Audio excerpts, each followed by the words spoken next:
రాజన్న సిరిసిల్ల జిల్లాలో రైతుల ఆందోళనపై I news ప్రసారం చేసిన కథనానికి జిల్లా వ్యవసాయ అధికారి అఫ్జల్ స్పందించారు.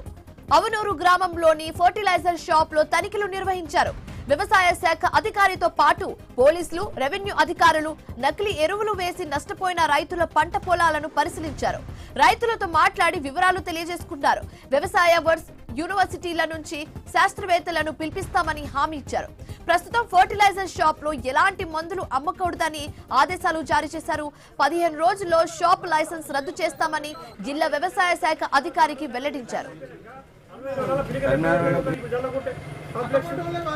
ఆయన మందులు ఇవ్వడం వల్లే మీకు ఇంత ఇబ్బంది జరిగింది.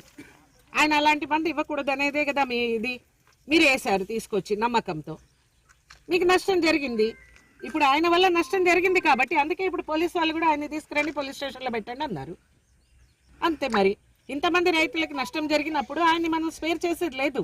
ఆయన లైసెన్స్ క్యాన్సిల్ ఇంకా 15 రోజుల తర్వాత నాకు పంపించి క్యాన్సిలేషన్ అవుతుంది. అది ఇప్పుడైతే ఆయన ఏం అమ్మకూడదు.